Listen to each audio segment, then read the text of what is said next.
نحمده ونصلي على رسول الكريم اما بعد اعوذ بالله من الشيطان الرجيم بسم الله الرحمن الرحيم يا ايها الذين امنوا كتب عليكم الصيام كما كتب على الذين من قبلكم لعلكم تتقون صدق الله العظيم رب اشرح لي صدري ويسر لي امري واحلل عقدة من لساني يفقهوا قولي۔ محترم خواتین و حضرات، آج الحمدللہ ہماری 10 روزہ فہم القرآن کلاس کا 9واں دن ہے۔ کل اختتامی درس ہوگا۔ اللہ تعالیٰ کی توفیق سے یہ کام ہوا۔ اللہ تعالیٰ کا ہم شکر ادا کرتے ہیں اور دعا بھی کرتے ہیں، امید بھی رکھتے ہیں کہ انشاءاللہ آنے والے رمضان کے لیے یہ 10 روزہ فہم القرآن کلاس ہمارے لیے انتہائی مفید ہوگا۔ اللہ رب العزت نے اس امت پر جو خصوصی انعامات کیے ہیں ان میں سے ایک بہت بڑی نعمت رمضان المبارک بھی ہے کہ اللہ رب العزت اللہ سے دور ہوتے ہوئے بندوں کو دوبارہ اپنے قریب لے آتا ہے اور انسانوں پر بہت زیادہ بوجھ، گناہوں کا بوجھ پڑ جاتا ہے اور اس بوجھ کو اللہ تعالیٰ ہلکا کر دیتا ہے۔ یہ اللہ کی ایک بہت بڑی مہربانی ہے۔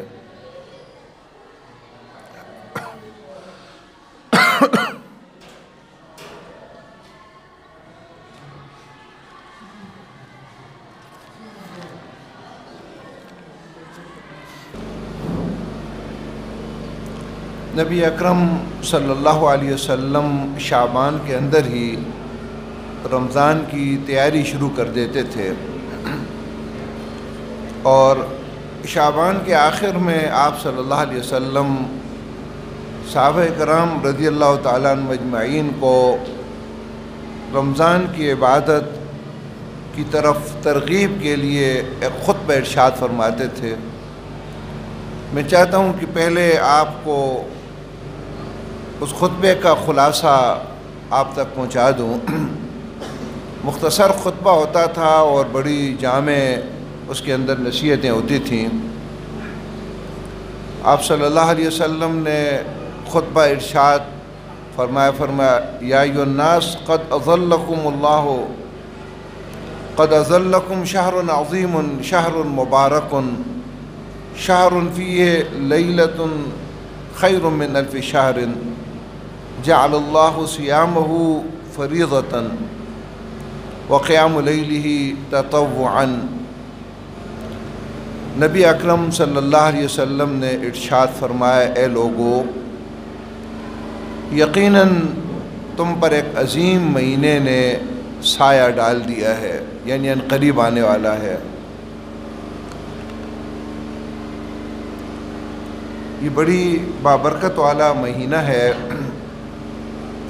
اور اس مہینے کے اندر ایک رات ہے جو 1000 مہینوں سے بہتر ہے، جس کو لیلۃ القدر کہا جاتا ہے۔ رمضان کے آخری عشرے میں طاق راتوں میں سے کوئی ایک رات ہوتی ہے۔ فرمایا اللہ رب العزت نے اس کے روزوں کو فرض کیا ہے اور رات کے وقت نماز تراویح کو نفل ٹھہرایا ہے۔ اور پھر آپ صلی اللہ علیہ وسلم نے ارشاد فرمایا کہ اس مہینے میں جس آدمی نے کوئی نفل کام کیا تو اللہ اس کو فرض کے برابر اجر دیتا ہے، اور جس نے کوئی فریضہ ادا کیا تو اللہ رب العزت باقی مہینوں میں 70 فریضے کے برابر اجر دیتا ہے۔ مثلا 2 رکعت نماز فرض ادا کی فجر کی تو اللہ رب العزت ان 2 رکعتوں کو 70 گنا بڑھا دیتے ہیں، یعنی 140 رکعتوں کا اجر اللہ تعالیٰ عطا کرتے ہیں۔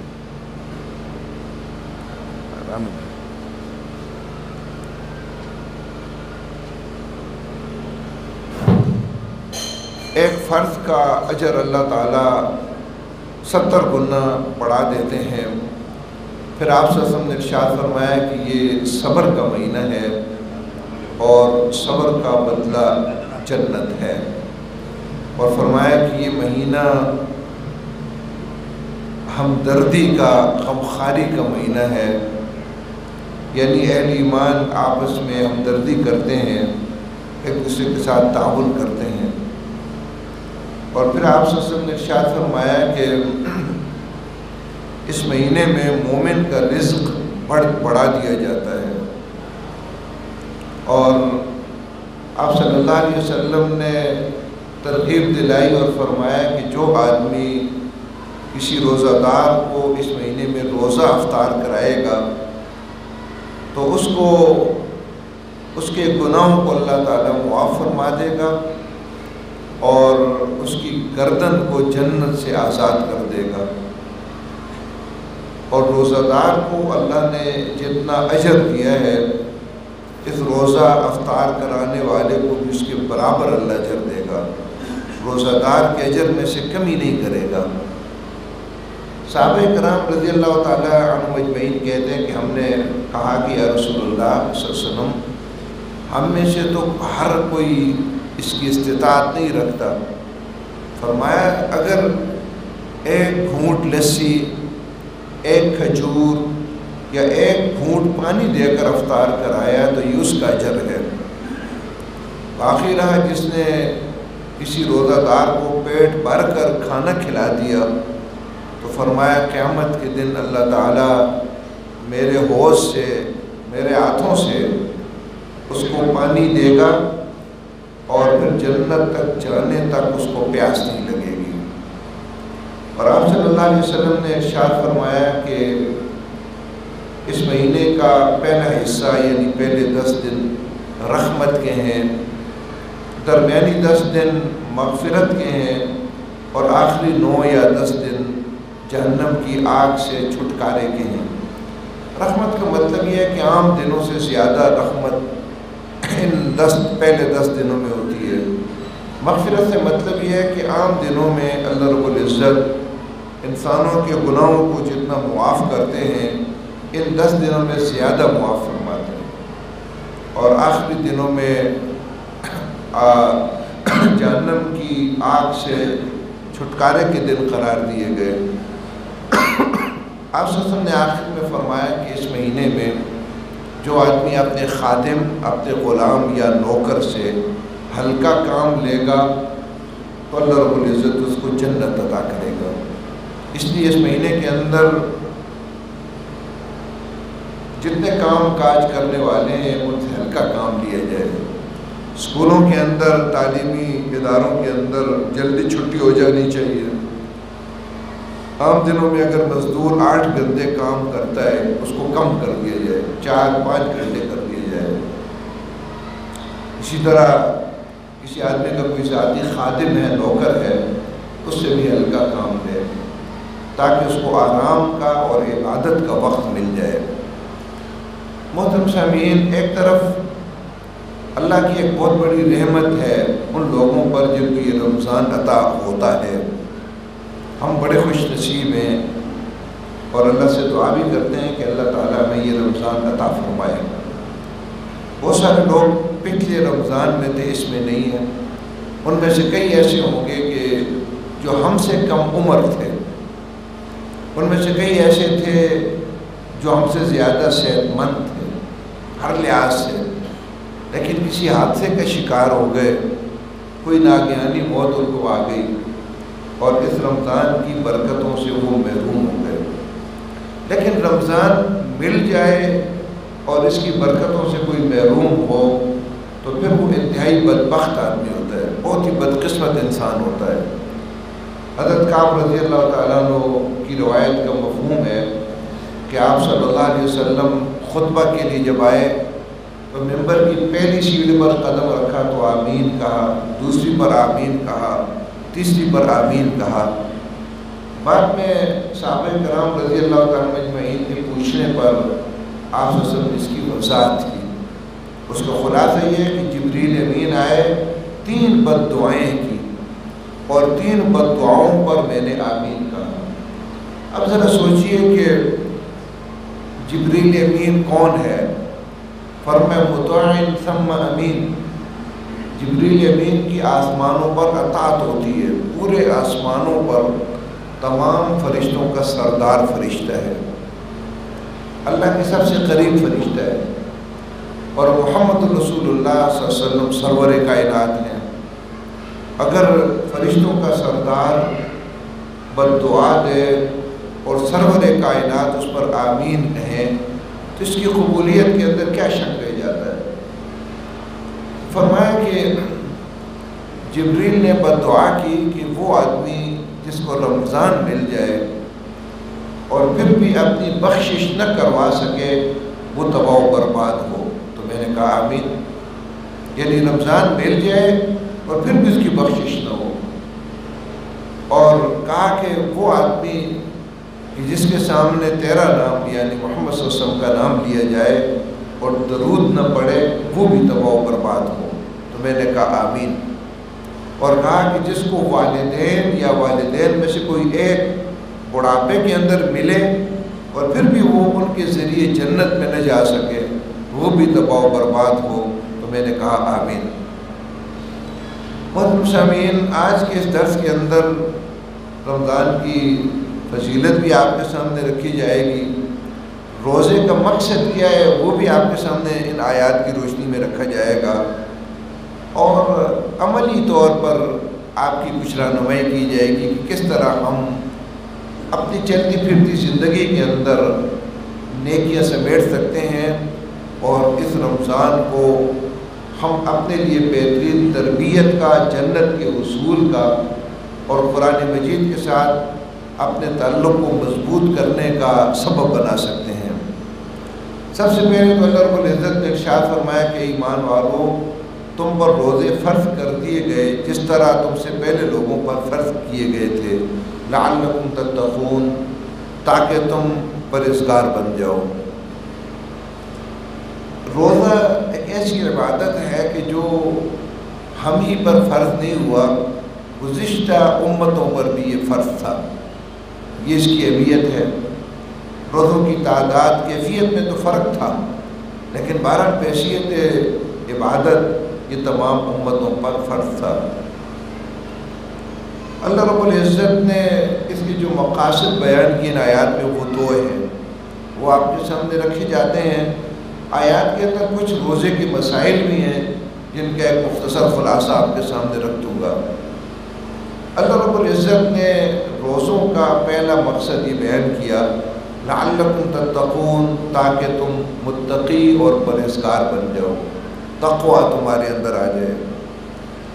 اس کی پہلے بھی میں نے کل کے درس میں بھی وضاحت کی کہ تقوی کاموں کا نام نہیں ہے، ایک صفت کا نام ہے، اور وہ صفت آ جائے تو پھر اس کے مطابق انسان کی زندگی میں اعمال بھی آ جاتے ہیں، وہ اعمال تقوی کی ایک علامت بن جاتے ہیں، لیکن اصل ایک صفت ہے۔ یہ تقوی صفت کیا ہے؟ تقوی دل کی ایک صفت کا نام ہے کہ ایک آدمی کے دل میں جب آ جائے وہ بندہ اللہ کا ہو کر رہ جاتا ہے۔ جب وہ نیک کام کرتا ہے بس یہی مقصد ہوتا ہے میرا رب مجھ سے راضی ہو جائے، بڑا کام ہو یا چھوٹا ہو، نماز پڑھتا ہے تو صرف اس لیے اللہ میرا مجھ سے راضی ہو جائے۔ اگر کسی آدمی کی کوئی خدمت کرتا ہے، تعاون کرتا ہے، تو مقصد یہی ہوتا ہے کہ بس میرا رب مجھ سے راضی ہو جائے۔ سورہ دار میں اللہ نے ارشاد فرمایا، وَيُطْعِمُونَ الطَّعَامَ عَلَىٰ حُبِّهِ مِسْكِينًا وَيَتِيمًا وَأَسِيرًا، یہ نیک لوگ، متقی لوگ محتاج لوگوں کو اور یتیموں کو، قیدیوں کو کھانا کھلاتے ہیں، اور انہیں یہ کہتے ہیں، یہ اپنے دل میں ان کے یہ جذبات ہوتے ہیں کہ انما نطعمکم لوجہ اللہ لا نرید منکم جزاء ولا شکورا، کہ ہم صرف تمہیں اللہ کی رضا کے لیے کھلا رہے ہیں، نہ ہم تم سے کوئی بدلہ چاہتے اور نہ ہم تم سے شکریہ چاہتے ہیں۔ یعنی یہ جذبہ ہو کہ یہ میرا آدمی شکریہ بھی ادا نہ کرے، یہ جذبہ ہو، اس سے کام لینا، اس کا کوئی بدلہ مختلف صورتوں میں حاصل کرنا، یہ بھی برا ہے۔ اور قیامت کے دن 7 لوگ جو اللہ کے عرش کے سائے میں ہوں گے، جب کوئی سائے نہیں ہوگا تو اس میں وہ بھی ہوگا کہ جو اللہ کے راستے میں کسی کی مدد کرتا ہے تو اس کے دائیں ہاتھ جو کچھ دے رہا ہے بائیں ہاتھ کو پتہ نہیں ہوتا، محض اللہ کی رضا کے لیے کرتا ہے۔ تاریخ میں ایک بڑا عجیب واقعہ ہوا، جس وقت مسلمان قیصر و کسریٰ کے ساتھ جہاد کر رہے تھے، رسول اللہ صلی اللہ علیہ وسلم کی زندگی میں یہ فتح نہیں ہوئے، لیکن آپ نے خوشخبریاں دے دی تھیں کہ یہ سلطنتیں فتح ہو جائیں گی، اور سراقہ بن جاشم کو یہ خوشخبری دی تھی کہ کسریٰ کے کنگن تیرے ہاتھوں میں پہنائے جائیں گے۔ جب کسریٰ فتح ہوا تو کسریٰ کا بڑا قیمتی تاج تھا، جس طرح آپ جانتے ہیں کہ یہاں برصغیر میں جو مغل شہنشاہ ہوتے تھے ان کا بھی ایک بڑا تاج ہوتا، قیمتی تاج ہوتا، تو اس میں ایک کوہ نور ہیرا ہوتا تھا۔ جب برطانیہ میں برصغیر پر قبضہ کر لیا تو انہوں نے وہ قیمتی ہیرا یہاں سے تاج سے نکال کر برطانیہ لے گئے، بڑا قیمتی ہیرا ہے۔ اسی طرح کسریٰ کا تاج بھی بڑا قیمتی تھا۔ جب یہ فتح ہوا تو کسریٰ بھی قتل ہوا، ایک مجاہد کے ہاتھ میں وہ تاج آ گیا۔ اب رات کا وقت تھا اور مسلمانوں کے جو کمانڈر تھے ان کے پاس ایک آدمی آیا اور انہوں نے اس آدمی نے اپنا منہ ڈھانپا ہوا تھا، صرف آنکھیں نظر آ رہی تھیں، اور کمانڈر کے سامنے وہ تاج پیش کیا تو اس نے بڑی حیرت سے پوچھا تم جانتے ہو یہ کیا چیز ہے؟ اس نے کہا کہ کسریٰ کا تاج ہے، یہ کسریٰ کا تاج ہے۔ کمانڈر نے کہا کہ تمہارا نام کیا ہے؟ اس نے کہا کہ میں نام نہیں بتاؤں گا۔ اس نے کہا کم از کم دنیا کو یہ تو پتا ہو کہ عظیم کام تو نے کیا ہے۔ اس نے کہا کہ جس رب کے لیے کیا ہے وہ میرا نام جانتا ہے، اس کو معلوم ہے کہ میں کون ہوں۔ آج تک اس آدمی کا نام کسی کو معلوم نہیں ہوا۔ محترم سامعین، اس کو تقویٰ کہتے ہیں کہ ایک آدمی کسی کے ساتھ جب مدد کرے یا کوئی اور کام کرے نیکی کا، اس کا مقصد صرف اور صرف اللہ کی رضا ہو، کہ اللہ تعالیٰ مجھ سے راضی ہو جائے۔ یہ جو سورہ دار کی آیت میں نے پڑھی اس میں فرمایا کہ نیک لوگ یہ کہتے ہیں یا ان کا یہ جذبہ ہوتا ہے کہ ہم انما نطعمکم لوجہ اللہ لا نرید منکم جزاء ولا شکورا، ہم صرف اللہ کی رضا کے لیے تمہیں کھلا رہے ہیں، ہم تم سے کوئی بدلہ یا کوئی شکریہ نہیں چاہتے۔ پھر کیا چاہتے ہیں ہم؟ انا نخاف من ربنا یوما عبوسا قمطریرا، فرمائے ہم تو اپنے رب سے ڈرتے ہیں اس دن، قیامت کے دن، کہ جس دن کی لمبائی بھی بہت زیادہ ہوگی، طویل دن ہوگا اور سخت بھی انتہائی زیادہ ہوگا۔ اگر کوئی چیز لمبی ہو جائے وقت تو وہ خود ایک سختی ہے۔ اگر ٹھنڈا موسم ہو، کوئی مشقت نہ ہو اور روزہ جہاں 18 یا 20 گھنٹے چلے جاتے ہیں وہ لوگ بہت تنگ ہوتے ہیں، کہتے ہیں بھوک پیاس تو نہیں لگتی لیکن اتنا لمبا روزہ، ایسی کمرے کے اندر بھی اگر لمبا کسی کو بٹھا دیا جائے تو وہ تنگ ہو جاتا ہے گرمی میں۔ لیکن فرمایا قمطریرا، لمبا بھی ہوگا اور انتہائی اذیت ناک بھی ہوگا، اور رسول اللہ صلی اللہ علیہ وسلم نے اس کی اذیتیں بیان کی ہیں۔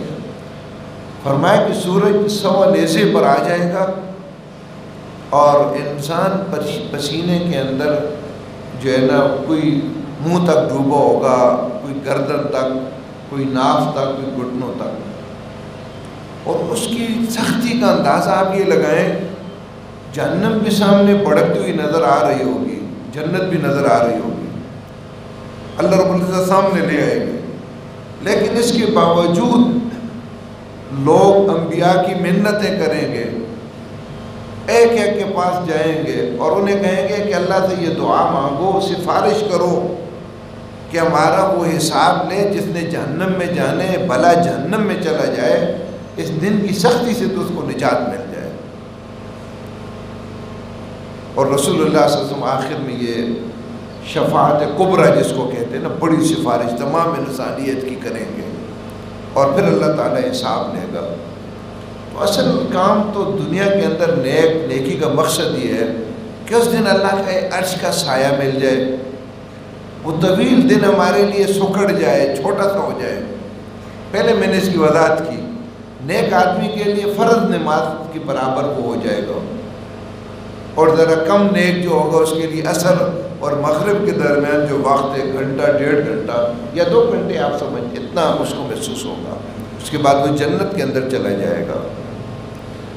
اس جذبے کا نام تقویٰ ہے، اور گناہوں سے بچنا یہ بھی محض اس لیے ہو کہ اللہ تعالیٰ مجھ سے ناراض نہ ہو جائے، اور گناہ جب ہو جائے تو دل میں بے چینی ہو جائے کہ میرا رب مجھ سے ناراض ہو گیا، اس کو منانے کی جو ہے نا وہ آدمی شروع کر دے کوشش، اسی کو توبہ استغفار کہتے ہیں۔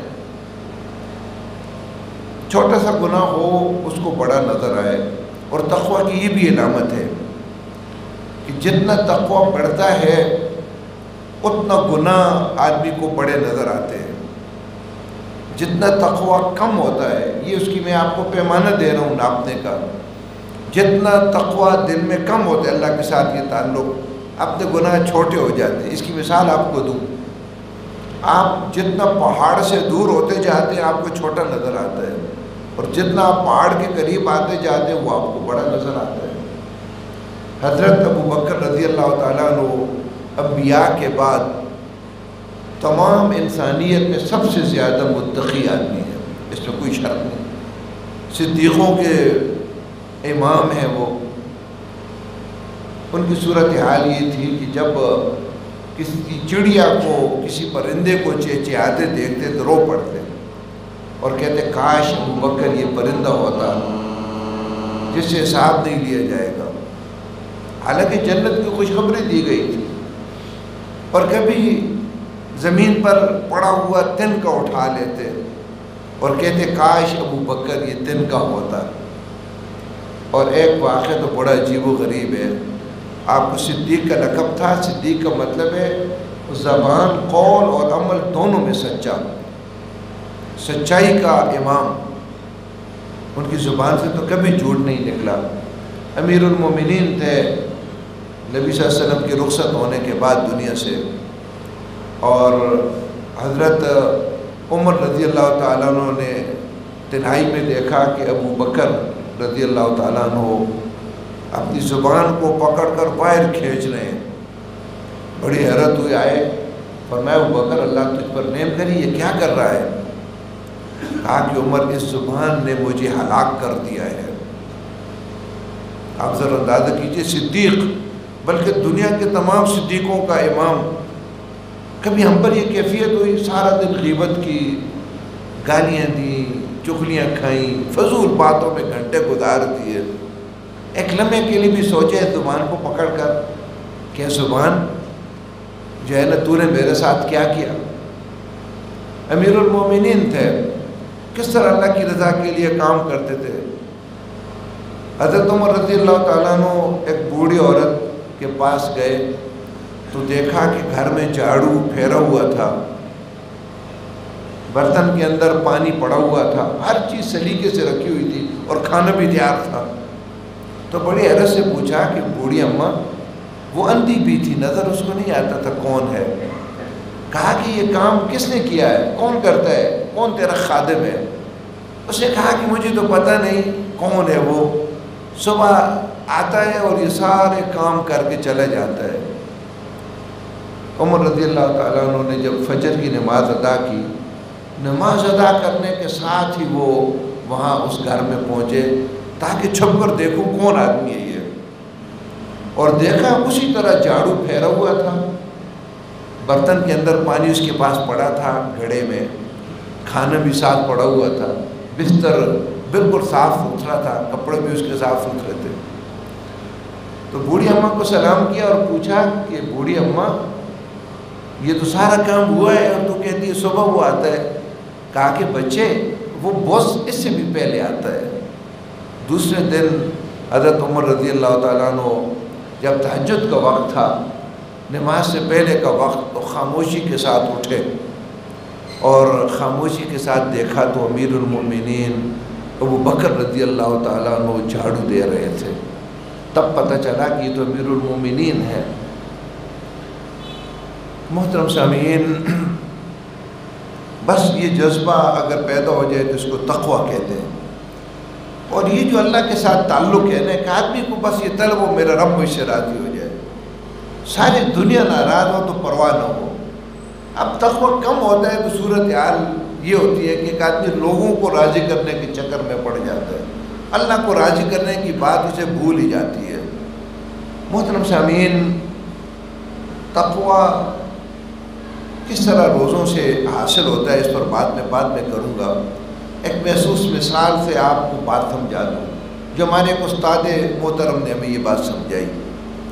کہا کہ تقویٰ ایک شفت کا نام ہے، اس کی مثال بالکل ایسی ہے کہ جس طرح یہ پکوڑے تلنے والا اور سموسے تلنے والا آدمی اپنے تیل کو جب خوب گرم کر لیتا ہے، اس کے اندر اگر غلطی سے پانی کا کوئی چھینٹا پڑتا ہے تو کیا ہوتا ہے؟ ہم نے کہا اس میں سے آوازیں آتی ہیں اور یہ چھلانگیں لگاتا ہے تیل۔ جس وقت تیل بھاپ بن کر اس تیل پانی جو اس میں گرا ہے بھاپ بن کر 100% اس میں سے نکل نہیں جاتا، اس وقت تک وہ تیل بے چین ہوتا ہے۔ پھر اس نے ہم سے پوچھا کہ اسی تیل کو آپ چولہے سے نیچے اتار دیں اور اس کو خوب ٹھنڈا کر لیں، اس کے اندر اگر پورا گلاس پانی کا ڈال دیں تو کچھ ہوگا؟ ہم نے کہا نہیں ہوگا، کچھ بھی نہیں ہوگا، نہ تیل چھلانگے لگائے گا اور نہ اس کے اندر کوئی بے چینی پیدا ہوگی۔ اس سے کہا بس تقویٰ یہی ہے، متقی آدمی سے بھی گناہ ہوتا ہے لیکن وہ گرم تیل کی طرح ہوتا ہے، جو ہی گناہ کا داغ اس کے سینے پر لگتا ہے وہ تیل کی طرح بے چین ہو جاتا ہے، کبھی آنسو بہاتا ہے، کبھی صدقہ دیتا ہے، تنہائیوں میں روتا ہے، کھانا اس کو مزہ نہیں دیتا، کسی آدمی سے ملنا اس کو مزہ نہیں دیتا، ایک عجیب و غریب کیفیت اس کی بن جاتی ہے، بار بار اللہ سے مانگتا ہے، نوافل ادا کرتا ہے، پھر جب وہ گناہ مکمل طور پر اس کے دل سے دھل جاتا ہے پھر وہ اس کو چین آ جاتا ہے۔ اور جس کے دل کے اندر تقویٰ نہ ہو تو بڑے سے بڑا کام گناہ کا کر لیتا ہے، اس کے اندر کوئی بے چینی نہیں پیدا ہوتی، مزے سے کھانا کھاتا ہے، گپے ہانکتا ہے اور زندگی کے سارے کام کرتا ہے۔ بس یہ کیفیت ہے، یہ روزے انشاءاللہ اگر پورے آداب کے ساتھ رکھے جائیں تو پیدا ہوتی ہے یہ۔ ویسے ایک بات ذہن میں رہے کہ یہ تقویٰ جو ہے نا اللہ کے ساتھ تعلق کی کیفیت، یہ ہر عبادت سے حاصل ہوتی ہے، ہر عبادت سے، اور آپ اس کو محسوس بھی کریں گے۔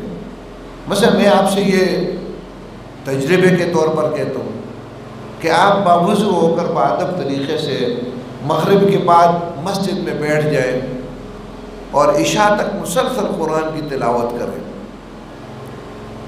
آپ عشاء کی نماز جب پڑھیں گے تو آپ کو محسوس ہوگا کہ مغرب کی نماز کی کیفیت اور عشاء کی نماز کی کیفیت میں فرق ہے، اس میں آپ کو زیادہ لذت ملے گی، اللہ کی طرف دھیان آپ کا زیادہ ہوگا۔ اس کی وجہ یہ ہے کہ تقویٰ کی مقدار آپ کو زیادہ حاصل ہوگی۔ اسی طرح آپ نوافل ادا کریں، آپ صدقہ دیں، آپ اور نیکی کے کام کریں گے تو اس سے آپ کو یہ تقویٰ حاصل ہوگا۔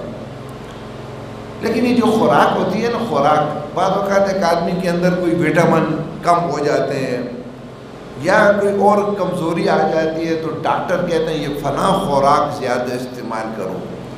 اس کا مطلب یہ نہیں ہوتا کہ وہ وٹامن اسی میں ہے، مطلب یہ ہوتا ہے اس میں زیادہ ہے۔ روزہ کے اندر تقویٰ باقی عبادات سے زیادہ حاصل ہوتا ہے، اس کی ایک وجہ ہے۔ وجہ کیا ہے؟ اس کی وجہ یہ ہے کہ باقی عبادات کی ظاہری کوئی نہ کوئی شکل ہے، روزے کی کوئی ظاہری شکل نہیں ہے۔ روزہ مکمل ایک مخفی اور چھپی ہوئی عبادت ہے، اور چھپ کر جو آدمی نیکی کرتا ہے وہ صرف اللہ کے لیے کرتا ہے، اس کے اندر کوئی اور جذبہ شامل نہیں ہو سکتا۔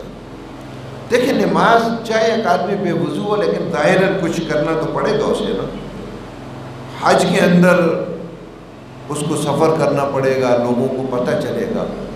زکوٰۃ کم از کم ایک آدمی تو جانے گا نا جس کو دے رہا ہے۔ لیکن روزہ ایک آدمی اگر سحری کرتا ہے اور افطاری میں لوگوں کے ساتھ بیٹھ جاتا ہے، دن کو چھپ کر کھا پیتا ہے، کس کو کیا پتہ چلتا ہے؟ لوگ تو اس کو روزہ دار سمجھتے ہیں، اور حقیقت ہے کئی ایسے روزہ دار ہمارے معاشرے میں گھروں میں سحری کر لیتے ہیں، افطاری کے اندر بھی گھر میں شامل ہو جاتے ہیں، اور بدبخت دنوں کو چھپ کر کھاتے پیتے ہیں، کسی کو پتہ تو نہیں چلتا۔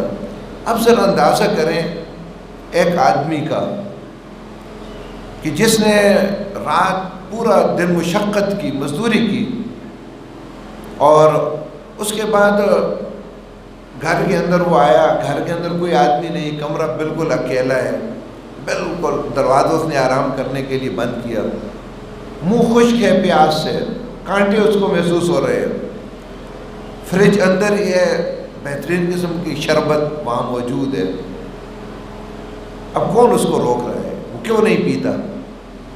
یا وہ اس نے کلی کی اور ٹھنڈا ٹھنڈا پانی اس کو بڑا اچھا لگا۔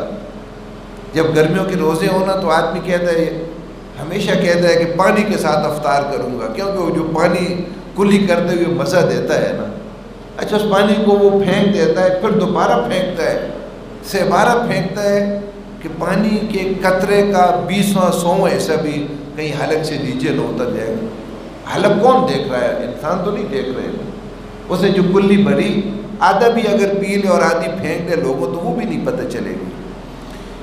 اس لیے جب ایک بندہ یہ سوچتا ہے کہ میرا رب مجھے دیکھ رہا ہے، کسی اور نے نہیں دیکھا، تو پھر یہ تقویٰ ہے، اس کے اندر یہ چیز پیدا ہو جاتی ہے، اور پھر آہستہ آہستہ اس کے اثرات باقی چیزوں کے اندر بھی آنے شروع ہو جاتے ہیں۔ پھر ایک آدمی جب گانا سنتا ہے تو پھر اسے محسوس ہوتا ہے کہ ٹھیک ہے کوئی دیکھ نہیں رہا لیکن میرا رب تو مجھے دیکھ رہا ہے۔ بس یہ کیفیت جتنی بڑھتی جاتی ہے تقویٰ اتنا بڑھتا جاتا ہے۔ محترم سامعین، برصغیر کے اندر جب انگریزوں کی حکومت تھی تو اٹک، ہمارا جو اٹک قلعہ ہے، اس کے اندر ایک بہت بڑا میجر تھا انگریزوں کا، بعد میں اللہ تعالیٰ نے اس کو ایمان کی توفیق بھی دی، اور پھر باقی زندگی اس نے برصغیر کے اندر ہی نکالی، کیونکہ فوج نے اس کا کورٹ مارشل کیا، فوج سے نکال دی، اور اس کے بعد اللہ نے بڑی عزت اس کو دی۔ اس نے ایک بڑا عجیب منظر دیکھا، گرمی کا موسم تھا، یہ لوگوں کے لیے عبرت ہے جن کام کاج نہ ہوتے ہوئے بھی روزہ نہیں رکھتے، گرمی کا موسم تھا، اور یہ اپنے کمرے میں کھڑکی سے باہر کا منظر دیکھ رہا تھا۔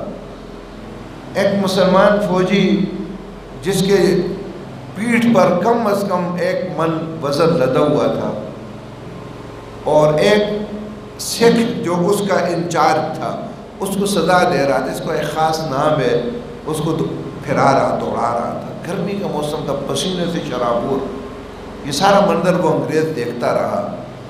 اس کے بعد اس نے دیکھا کہ تھوڑی دیر کے لیے اس سکھ نے اسے جو ہے نا چھٹی دے دی، بریک دے دی۔ اس نے جلدی جلدی اپنا سامان اتارا اور جا کر ہاتھ منہ دھویا اور نماز ادا کر لی۔ اس کے بعد وہ جو وقت تھا 15-20 منٹ کا ختم ہو گیا۔ پھر اس نے جو ہی وہ وزن اس پر سکھ نے لادا تو اس نے ایک آدمی کو بھیجا، اس سے کہا، کیونکہ سارے اس کے ماتحت تھے، وہ پورا انچارج تھا قلعے کا، اس نے کہا کہ اس سکھ سے کہو کہ اس مسلمان کو میرے یہ وزن اتار دو اور میرے کمرے میں بھیج دو۔ وہ آ کر بیٹھ گیا۔ اس انگریز نے کہا کہ میں نے اس سے پوچھا کہ مجھے بڑی حیرت ہوئی، اتنی سخت ٹریننگ یہ تجھ پر سزا لاگو ہوئی، اور جب تجھے چھوڑ دیا گیا تو نے پانی نہیں پیا، ہاتھ منہ دھویا، اور بجائے آرام کرنے کی پھر مشقت میں لگ گیا، اپنی مشقت میں۔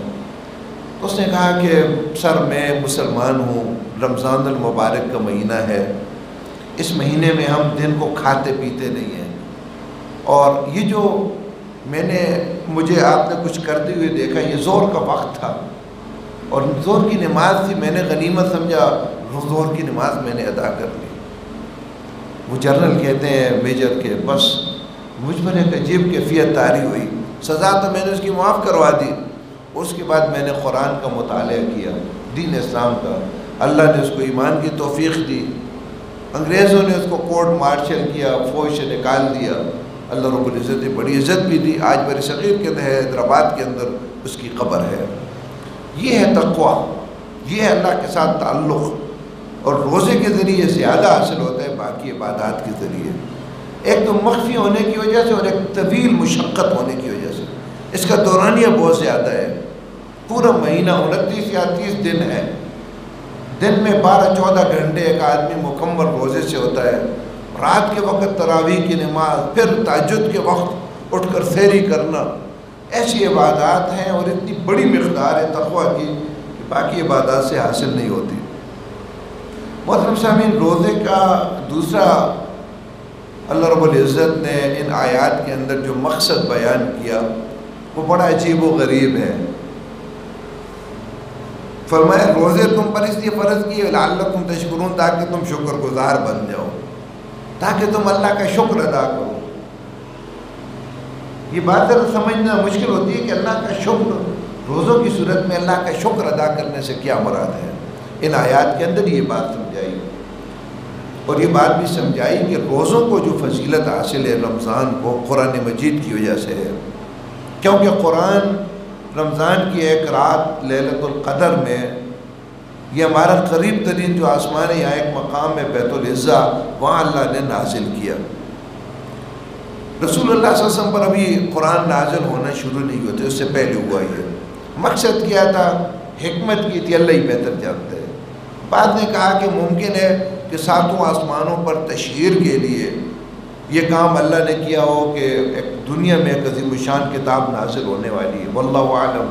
جو بھی تھا، قرآن مجید بیت العزا سے لے کر جبریل امین آپ صلی اللہ علیہ وسلم پر نازل نہیں کرتے تھے، وہ تو ڈائریکٹ اللہ سے لیتے تھے۔ لیکن بہرحال جو بھی تھا، اللہ رب العزت نے اس مہینے کو فضیلت اس لیے دی کہ اس میں لیلۃ القدر ہے۔ لیلۃ القدر کو اس لیے دی کہ اس میں قرآن نازل ہوا، جس سے پتہ چلا کہ ساری فضیلتیں قرآن کی وجہ سے ہیں۔ اللہ تعالیٰ نے روزوں کی اس عبادت کو محض اجر کمانے اور اخلاقی تربیت کے لیے نہیں بنایا، بلکہ قرآن مجید کی نعمت کا شکریہ ادا کرنے کا بھی اس کو ذریعہ ٹھہرا دیا۔ مطلب یہ ہے کہ روزے تم پر اس لیے فرض کیے گئے تاکہ تم متقی بن جاؤ، اللہ کے ساتھ تمہارا تعلق مضبوط ہو جائے، ہر اچھا کام صرف اللہ کے لیے کرو، ہر برے کام سے محض اللہ کی ناراضگی سے بچنے کے لیے رک جاؤ۔ ایک مقصد تو یہ، اور دوسرا یہ کہ قرآن مجید کی نعمت کا حقیقی تم شکریہ ادا کر دو۔ محترم سامعین، قرآن کا رمضان کا آپس میں بڑا گہرا تعلق ہے۔ قرآن کی نعمت کے شکریہ سے مطلب یہ ہے کہ اللہ رب العزت نے قرآن مجید ہمیں عطا کیا تاکہ ہم اس کو پڑھیں، تاکہ ہم اس کو سمجھیں، عمل کریں، اور اس کے نظام کو پوری دنیا پر ہم غالب کر دیں۔ یہ ایک بہت بڑا فریضہ امت کے سپرد اللہ نے کیا۔ اچھا، یہ سارا کام اس صورت میں ہوگا کہ قرآن نے پہلی آیت کے اندر بات بالکل واضح کر دی۔ فرمایا الف لام میم ذالک الکتاب لا ریب فیہ ھدی للمتقین۔ یہ عظیم الشان کتاب ہے، اللہ کی طرف سے اس کے نازل ہونے میں کوئی شک نہیں ہے، اور یہ ہدایت ہے ان لوگوں کے لیے جن کے اندر تقویٰ ہو۔ یعنی قرآن سے رہنمائی حاصل کرنے کے لیے تقویٰ کی ضرورت ہے، اس کے راستے پر چلنے کے لیے، اس کی ذمہ داری ادا کرنے کے لیے بغیر تقویٰ کے یہ کام نہیں ہو سکتا۔ تو اللہ رب العزت نے وہ مہینہ جس میں قرآن نازل کیا، ایک ایسی عبادت فرض کر دی تاکہ اس کے ذریعے سے تقویٰ حاصل ہو جائے، اور اس تقویٰ کے ذریعے سے قرآن سے ہدایت حاصل ہو جائے۔ اور قرآن کی نعمت کا اصل شکریہ تو یہ ہے کہ ایک آدمی سے ہدایت حاصل کرے۔ لیکن کسی بھی نعمت کا ایک شکریہ تو وہ ہوتا ہے جو ایک آدمی زبان سے ادا کرتا ہے، لیکن اس کا حقیقی شکریہ وہ ہوتا ہے جو عمل سے ہو، یعنی جس مقصد کے لیے اللہ نے نعمت دی، وہ نعمت اس مقصد میں استعمال کی جائے، اس مقصد کو حاصل کیا جائے۔ مثلا اللہ تعالیٰ نے ہمیں آنکھیں دی، کئی لوگ ہیں وہ دیکھ نہیں سکتے، ہمیں تو اس کا جو ہے نا، جب نعمت ہوتی ہے نا تو پھر احساس نہیں ہوتا۔ یہ تو کسی اندھے سے آپ پوچھیں کہ یہ آنکھیں کتنی بڑی نعمت ہیں۔ ہم جب کالج میں پڑھ رہے تھے تو ایک بہت بڑی مشہور عورت گزری ہے جو اندھی تھی، دنیا میں بڑے کام اس نے کیے۔ تو اس نے ایک تصوراتی مضمون رکھا جو ہماری انگلش کی کتاب میں تھا کہ 3 دن جب مجھے نظر مل جائے اس نے کہا کہ اگر بالفرض 3 دن مجھے آنکھیں دے دی جائیں تو میں کیا کروں گی؟ حقیقت یہ ہے کہ وہ آدمی پڑھتا حیران ہو جاتا ہے کہ کتنی بڑی اللہ کی نعمت ہے. وہ باقاعدہ ایک ایک گھنٹے کا بتاتی ہے کہ یہ گھنٹہ میں اپنی ماں کو دیکھوں گی، اپنی اولاد کو دیکھوں گی، اپنے اساتذہ جو میرے مہربان ہیں ان کو دیکھوں گی، اپنی درسگاہ کو دیکھوں گی، بہتے ہوئے پانی کو دیکھوں گی، آسمان پر ستاروں کو دیکھوں گی، درختوں کی خوبصورتیاں، باغ و بہار، اتنی نعمتیں گردان دی. اور وہ سارے کام ہم روزانہ کرتے ہیں لیکن کبھی ہم نے نہیں سوچا یہ بھی اللہ کی ایک نعمت ہے. بہرحال نعمت کا صحیح شکر یہ ہے کہ اللہ نے آنکھیں اگر ہمیں دی ہیں تو ایک شکر تو یہ کہ اللہ کا ہم شکر ادا کریں. اللہ تیرا لاکھ لاکھ شکر ہے تو نے مجھے آنکھیں دی. لیکن ایک شکر یہ ہے کہ ان آنکھوں سے ہم 1 گھنٹہ قرآن کی تلاوت کر لیں. ان آنکھوں کے سامنے کوئی فاحش تصویر آئے تو قل للمؤمنین یغضوا من ابصارہم، اپنی آنکھوں کو ہم پھیر دیں، آنکھ اس میں گاڑے نہیں. یہ اصل شکر ہے آنکھوں کی نعمت کا. مجھے اللہ نے رزق حلال دیا، میں اللہ سے دعا مانگتا ہوں، شکر ادا کرتا ہوں. اللہ تیرا شکر ہے تو نے مجھے وسیع رزق دیا. کئی لوگوں کا رزق تنگ ہے، یہ زبان کا شکر ہے، لیکن اصل شکر یہ ہے کہ اس رزق حلال کو میں محتاج لوگوں کی ضرورتیں پوری کرنے کے لیے خرچ کروں. جہاد فی سبیل اللہ میں، دعوت کے کاموں میں اس کو خرچ کروں. اصل اس کا شکریہ یہ ہے. قرآن مجید کی نعمت بھی اللہ رب العزت نے ہدی للناس ہدی للمتقین ہمیں اس لیے دی تاکہ ہم اس کو پڑھیں، دلوں کے زنگ کو ہم دور کریں، اس کو سمجھیں، اس پر عمل کر کے اپنی زندگی کی خرابیوں کو ہم دور کریں، اپنی زندگی کے بگاڑ کو ہم دور کریں، زندگی کو پرسکون ہم بنائیں. اور پھر میں صرف انفرادی زندگی کے لیے نہیں ہے، اجتماعی زندگی کو بھی پاک کرنے کے لیے یہ کتاب اللہ نے نازل کی، جس سے رسول اللہ صلی اللہ علیہ وسلم اور صحابہ کرام رضی اللہ تعالیٰ مجمعین نے کی. ظلم و ستم مٹایا اس کتاب کے ذریعے، عدل و انصاف قائم کیا، اس اللہ تعالیٰ کی غریب لوگوں کی ضرورتیں پوری ہوئیں، زندگی جنت نمونہ بن گئی. یہ ایک بڑا کام ہے جو اس امت کے سپرد کیا گیا. اس کے لیے بہت بڑے تقویٰ کی ضرورت ہے. تقویٰ نہیں ہوگا تو دنیا کے اندر آدمی مائل ہو جائے گا اور اپنی زندگی بس دنیا کے غموں کے اندر، دنیا کی سہولتوں کے اصول میں اور دنیا کے مسائل میں اپنی زندگی کو کھپا دے گا. یہ بڑے کام کے لیے نہ اس کی توجہ ہوگی نہ اس کو وقت ملے گا. اس کے لیے تقویٰ ہوگا، تقویٰ اس کو اٹھائے گا، وہ اس سے وقت بھی لے گا، اس سے جدوجہد بھی کروائے گا. اس لیے کہا کہ روزوں کو اس لیے فرض کیا تاکہ تمہیں تقویٰ حاصل ہو جائے. اور تقویٰ جب حاصل ہو جائے تو قرآن مجید کی نعمت کے تم حقیقی شکر گزار بندے بن جاؤ، کیونکہ قرآن تمہیں ہدایت دے گا. اس کی ہدایت پر چلو گے، اس کی روشنی کو تم پھیلاؤ گے، اس کی غلبے کے لیے جدوجہد کرو گے تو یہ تمہاری زندگی کا حقیقی مقصد ہے، وہ حاصل ہو جائے گا اور تم واقعتاً اس قرآن کی نعمت کے شکر گزار بن جاؤ گے. محترم سامعین، وقت کی کمی ہے، اشارات میں کچھ چیزیں میں آپ کے سامنے ذکر کرتا ہوں. دیکھیں، روزے کے کچھ تو مسائل ہیں وہ تو آپ علماء سے بھی پوچھ لیں، پوچھنے بھی چاہیے. روزے جب بھی آئیں تو ضروری مسائل پوچھنے چاہیے کہ روزہ کس چیز سے ٹوٹتا ہے. لیکن چند چیزیں میں آپ کو ضروری یہ بات سمجھانا چاہتا ہوں کہ روزہ الحمدللہ ہم رکھتے بھی ہیں، معاشرے کی بڑی اکثریت رکھتی ہے، اللہ کا فضل ہے. یعنی ایک آدمی نماز اگر نہیں پڑھتا تو لوگ برا اس کو نہیں سمجھتے، اور روزہ نہ رکھے تو اس کو برا سمجھتے ہیں. یہ خوبی ہے. نماز حالانکہ روزے سے بھی بڑا فریضہ ہے. نبی صلی اللہ علیہ وسلم کے دور میں اسی طرح نماز نہ پڑھنے والے کو بھی برا سمجھا جاتا تھا. یہی وجہ ہے کہ منافقین نہ چاہتے ہوئے بھی نماز پڑھتے تھے. لیکن بہرحال روزہ ایک بڑی اکثریت رکھتی ہے لیکن معاشرے پر اس کے اثرات نہیں ہیں. یعنی عید الفطر کے بعد ماحول ایسا ہی ہوتا ہے جس طرح اب ہے. میں ایک بات کہتا ہوں کہ شعبان کے آخری دن آپ یہ ایک دن پہلے مسجد میں 5 نمازیوں کی تعداد لکھ لیں کہ آج فجر میں مثلا اتنے تھے، ظہر میں اتنے تھے اور مغرب میں اتنے تھے. یہ آپ اگر لکھ لیں اور اس کے بعد آپ شوال کے چلے 2-4 دن گزر جائیں، ایک ہفتہ بعد شوال کو بھی آپ نمازیوں کی تعداد لکھ لیں، تھوڑا بہت فرق آپ کو ملے گا، یا کم ہوں گی یا ایک آدھ زیادہ وہی لوگ ہوں گے. اس کا مطلب یہ ہے کہ رمضان میں ایک بڑی اکثریت نے جو نمازیں شروع کی تھی انہوں نے چھوڑ دی ہیں. نماز اہم ترین فریضہ ہے نا تقویٰ کے لیے، یہ تو ایک بہت بڑی علامت ہے. اس کی وجہ کیا ہے؟ اس کی وجہ یہ ہے کہ ہم سمجھتے ہیں کہ روزہ کھانا پینے کا، امر زوجیت کو چھوڑنے کا نام ہے، حالانکہ روزہ مکمل گناہوں کو چھوڑنے کا نام ہے. ایک آدمی اگر روزہ بھی رکھتا ہے اور ساتھ غیبت بھی کرتا ہے، فلمیں دیکھتا ہے، یا ہمارے بعض نوجوان روزہ اس طرح رکھتے ہیں کہ سارا دن تاش کھیلتے ہیں، لوڈو کھیلتے ہیں، یا آج کل تو ماشاءاللہ بہت بڑے بڑے ہوٹل ہیں وہاں جا کر چائے پی کر گپے لگاتے ہیں. مقصد یہ ہوتا ہے رات کسی طرح گزارنی ہے، سحری تک اپنے آپ کو پہنچانا ہے، پھر سحری کو کھانا کھا کر سو جاتے ہیں.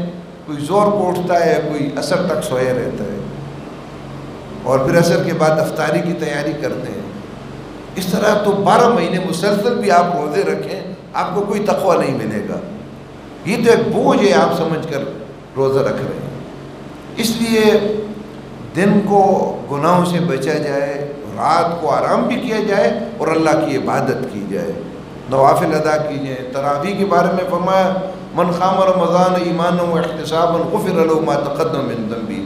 جس نے رمضان کا قیام یعنی نماز تراویح ایمان اور ثواب کی نیت کے ساتھ اشاش بشاش ہو کر خوشی اور جذبے کے ساتھ ادا کی تو اس کی گزشتہ زندگی کی بھی سارے گناہ معاف ہو گئے، گناہوں کا بوجھ اتر گیا، اس سے تقویٰ کو تقویت ملتی ہے.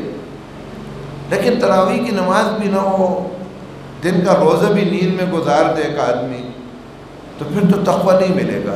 تقویٰ تو تب ملے گا کہ یہ عبادات کرنی ہوگی. دوسرا یہ گناہوں سے بچنا بہت ضروری ہے. آپ سب نے فرمایا جس آدمی نے جھوٹ بولنا اور جھوٹ پر عمل نہ چھوڑا تو اللہ کو کوئی حاجت نہیں ہے کہ اس کا کھانا پینا چھوڑا دے، اس کا کیا فائدہ ہوا. اور ایک حدیث میں آپ صلی اللہ علیہ وسلم نے ارشاد فرمایا کہ بہت سارے روزہ دار ہیں جن کو بھوک اور پیاس کے علاوہ کچھ نہیں ملتا، اتنا سا تقویٰ ان کو نہیں ملتا، اجر نہیں ملتا. اور بہت سارے رات کو جاگنے والے ایسے ہیں جن کو رات جاگنے کے اس تکلیف کے علاوہ کچھ بھی نہیں ملتا. جو اگر عبادت بھی کرتے ہیں تو نمائش کے لیے کریں، لوگوں کو دکھانے کے لیے، تو اللہ تعالیٰ تو اس کا اجر نہیں دیتا. اس لیے محترم سامعین، آنکھوں کا بھی روزہ ہو، زبان کا بھی روزہ ہو، کانوں کا بھی روزہ ہو، جسم کے سارے اعضاء کا روزہ ہو. اور ان سارے اعضاء کے روزے سے مراد یہ ہے کہ ان سے ہر قسم کے گناہ کے کام سے آدمی بچے. اس لیے کچھ عملی ہدایات میں آپ کے سامنے رکھتا ہوں، انشاءاللہ ان کو آپ سامنے رکھیں گے تو رمضان بہترین گزرے گا. پہلی بات تو یہ ہے کہ آپ یہ 2 رکعت نفل نماز ادا کر کے رمضان سے پہلے اللہ سے دعا مانگیں کہ اللہ کوئی نیکی کا کام تیری توفیق کے بغیر تو میں نہیں کر سکتا. اس لیے میں تجھ سے یہ دعا مانگتا ہوں کہ اس رمضان کو میری زندگی میں ایک تقویٰ کے حصول کا ذریعہ بنا دے. ایسا رمضان ہو کہ پھر 11 مہینے بھی وہ تقویٰ کی قوت مجھے حاصل رہے، جس کی وجہ سے میں گناہوں سے بچوں اور نیکی کے کام میں کروں. یہ دعا مانگ لیں. اس کے بعد ہر آدمی کی زندگی کے اپنے معمولات ہیں. دنیاوی کام کو آپ اگر چھوڑ سکتے ہو تو چھوڑ دیں، کیا پتہ زندگی کا یہ آخری رمضان ہو. اگر چھوڑ نہیں کر سکتے تو کم اس کو تھوڑا کر لیں، تھوڑا بھی نہیں کر سکتے مجبور ہے آپ، تو پھر اس کام کے اندر آپ عبادت کے پہلو نکالیں. پہلا آپ یہ فیصلہ کریں کہ رمضان کے اندر فرض نماز میں انشاءاللہ تکبیر اولیٰ کے ساتھ ادا کروں گا. دیکھیں ایک بات ذہن میں رہے، بعض اوقات نوافل پر ہم بہت زور دیتے ہیں لیکن فرض ہم سب کی کوتاہی ہوتی ہے اس میں. ایک دفعہ حضرت عمر رضی اللہ تعالیٰ عنہ نے فجر کی نماز میں ایک صحابی کو نہ دیکھا. اس دور میں تو نماز کی بڑی اہمیت تھی نا، سیدھا اس کے گھر میں گئے، امیر المومنین ہے، وقت کے خلیفہ ہے.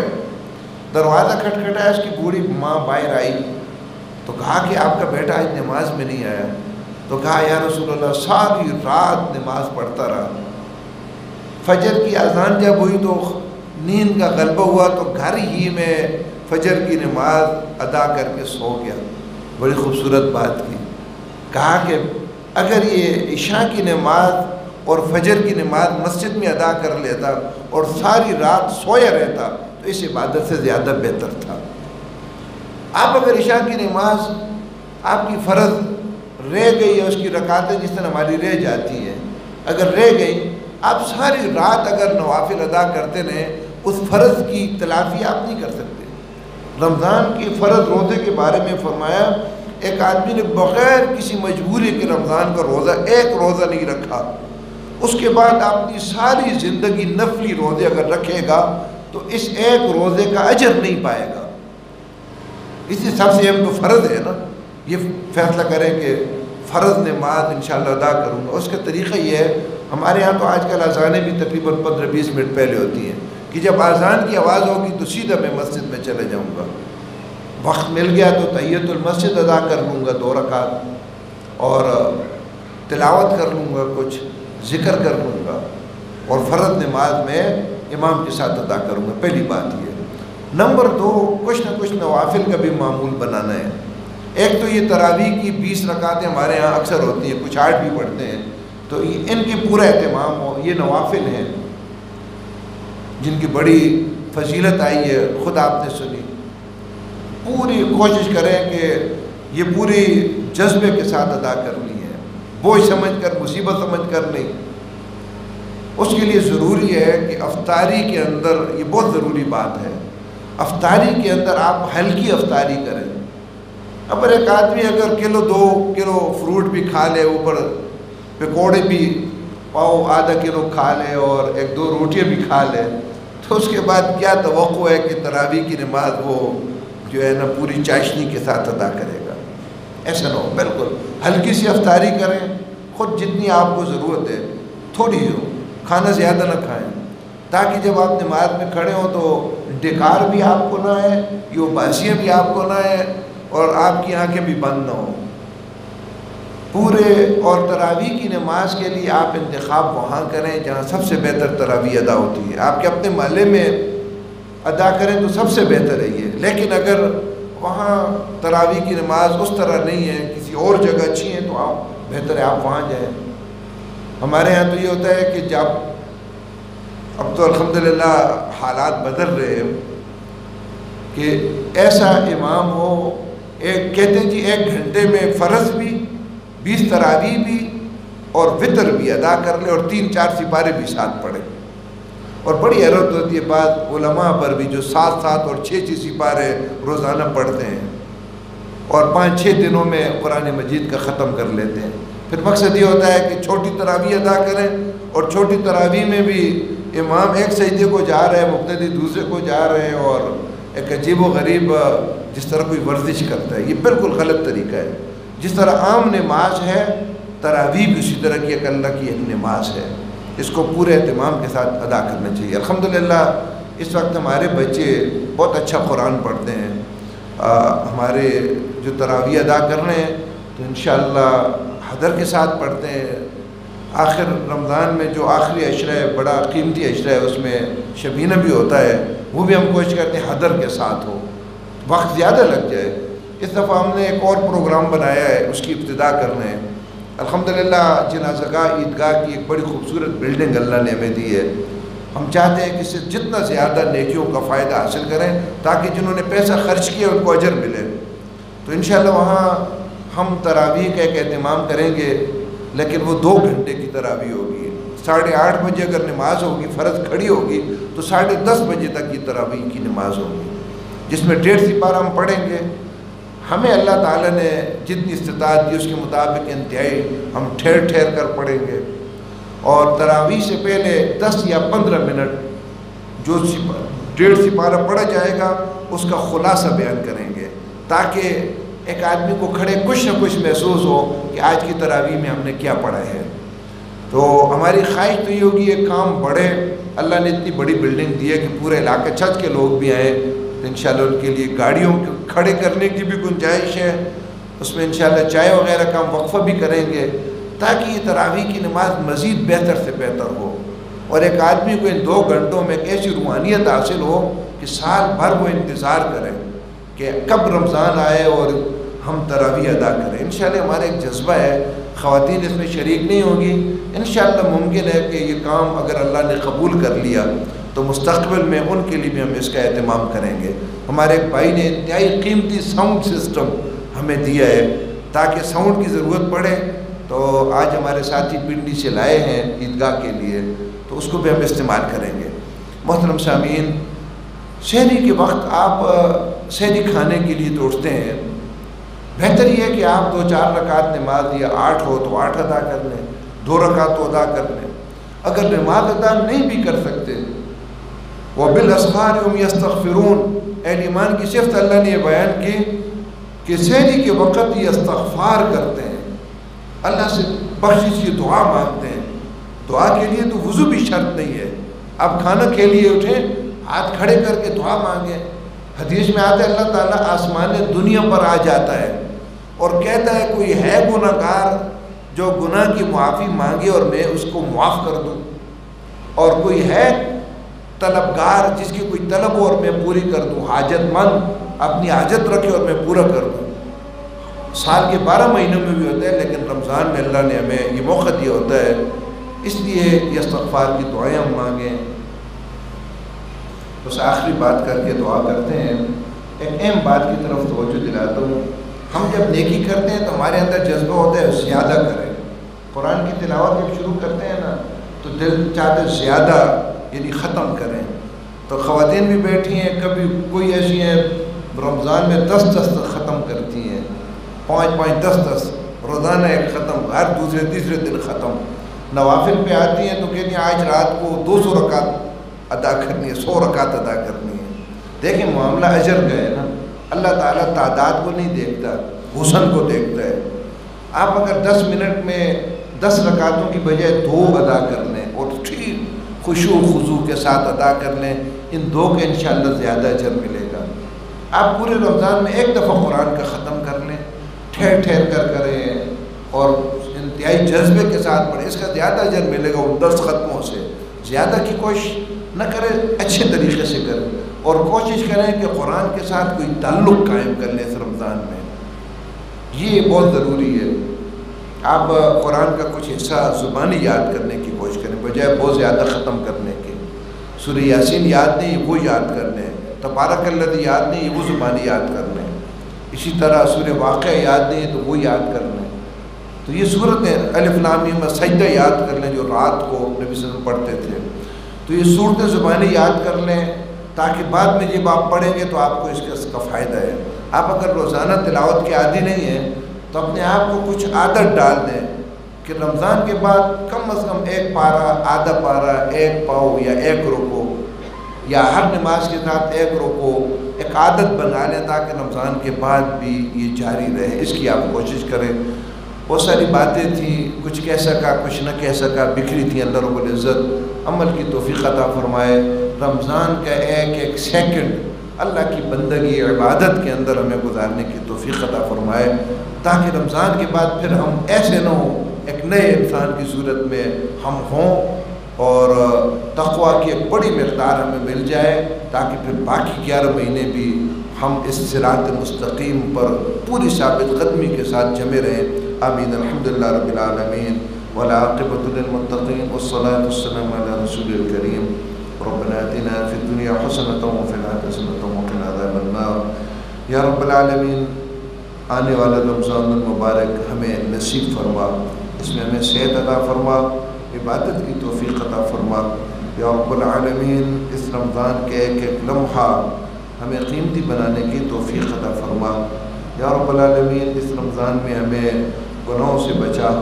یا رب العالمین، آنکھوں کے گناہوں سے بچا، زبان کانوں کے گناہوں سے بچا۔ یا رب العالمین، یہ نیکیوں کا راستہ ہمارے لیے آسان فرما دے۔ یا رب العالمین، ہمیں رات کی تراویح پورے احتساب کے ساتھ ثواب کی نیت سے ادا کرنے کی توفیق عطا فرما، دن کے روزے رکھنے کی توفیق عطا فرما۔ ربنا آتنا فی الدنیا حسنۃ وفی الآخرۃ حسنۃ وقنا عذاب النار۔